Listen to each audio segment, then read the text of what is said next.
Hi everyone, this is Jeremiah from New Life Counselling. Hey, I want to talk a little bit about a thing called PTSD, post-traumatic stress disorder, which is what PTSD stands for. So these therapies like EMDR and other ones I'll mention also quite often not just deal with the cognitive side of the brain or the emotional part of the brain, but they also deal with the physiological part of the mind-body connection, which is the somatic part of our body. All right, eye movement. D stands for desensitization. R stands for reprocessing. What are you talking about? Eye movement, desensitization, and reprocessing. Say that 10 times fast, right? All right, so it's not that you forget what you're doing, okay? It's just that it desensitizes. It calms down so we feel better. We're more confident. We don't feel as in shock or in horror or terror when we think of that memory or when we're triggered by that memory that traumatized us. R is for reprocessing. It's not, again, that we don't forget the memory. It's just that we might look at it at a bit of a different angle. So when I think or see that in my mind's eye, and I imagine that bad thing that happened to me, I just see it differently. It's not as impactful. So I'm desensitizing it and seeing it a different way. Super powerful. Well, jump 25 years ago now, another therapy known as accelerated resolution therapy came out. I kind of, in my term, not an official term, but I kind of call it a second generation. We've got first gen drugs, second gen drugs, et cetera, et cetera. And those of you who understand ADHD and are on medication, you'll understand there's many like fourth and fifth generation drugs coming out now for ADHD to support that. With that being said, accelerated resolution therapy, ART, is a whole similar but different therapy that uses eye motion as well, where the eyes go back and forth, and it stimulates the left and right hemisphere of the brain. Because we've been talking about this way, all right? We've been talking about the vertical side, but horizontally, our brain is also split in half to where we have a left and right hemisphere.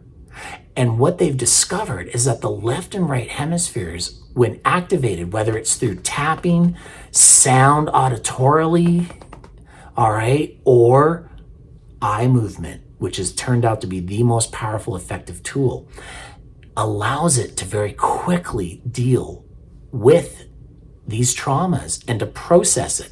So it's like ripping off a Band-Aid, digging in deep. Ow, it hurts. But then after 10, 20 minutes, the pain is gone. It's incredible. I don't know what else to say about that. If that's something you deal with, and it's post-traumatic stress disorder, or you're dealing with anxieties, depressions, even things like OCD, all these different types of things that are getting in the way of us, that trigger us, I want you to consider finding a therapist that is trained in ART, or EMDR, or maybe a little bit of both. And this way, it will allow you another opportunity to deal with something that maybe other therapies haven't quite been as effective as you had hoped.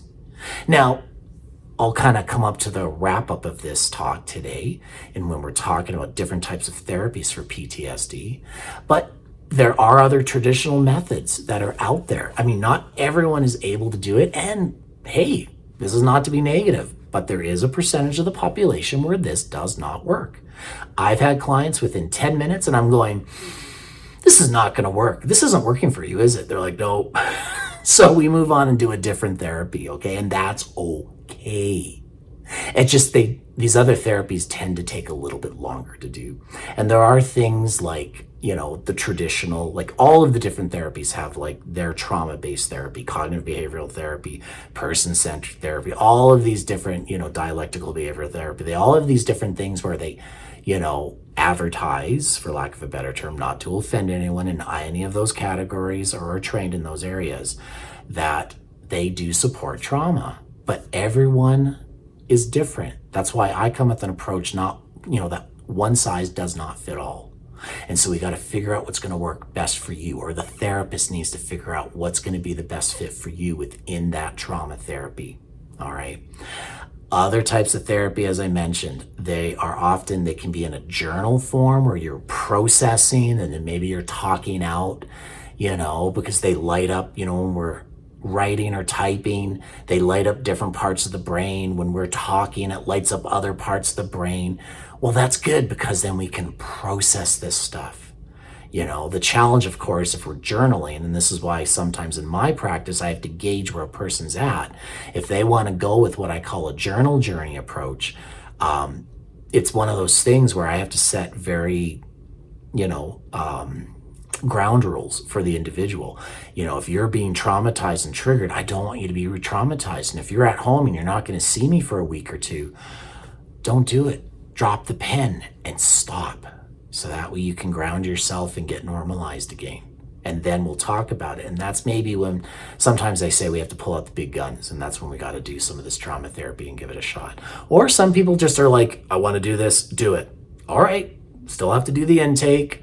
But once the intake's done, the next session, we're going to dig in and we're going to do some maybe accelerated resolution therapy. All right.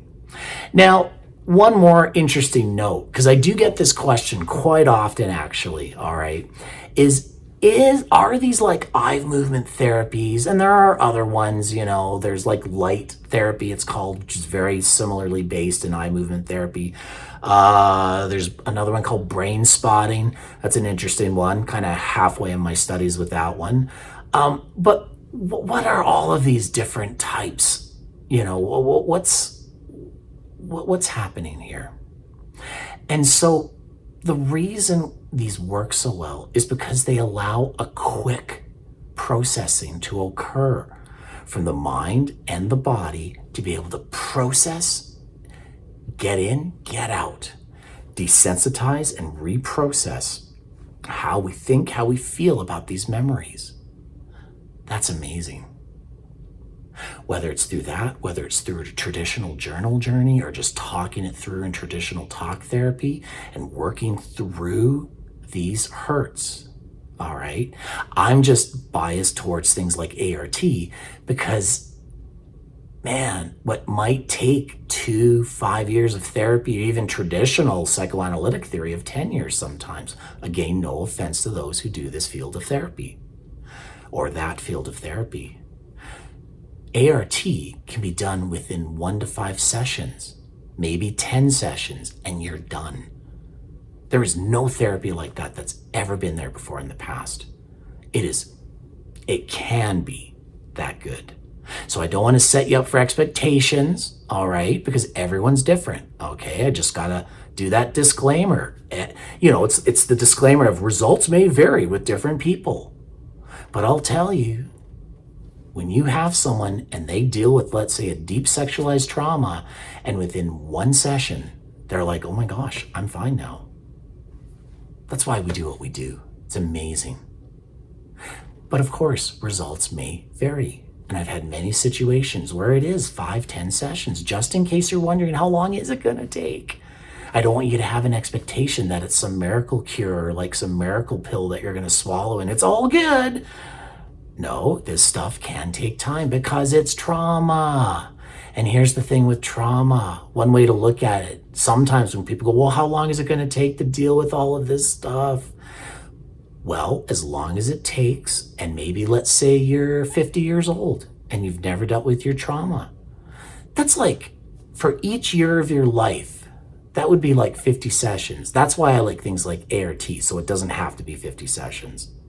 All right, I'm pretty sure that's going to create a whole nother set of different questions, but that's good. I hope that's what happens after this talk that we've had today. But we are out of time, and I want to encourage you to investigate. If you want, you can even start at places like newlifecounseling.life, 2 L's in the counseling.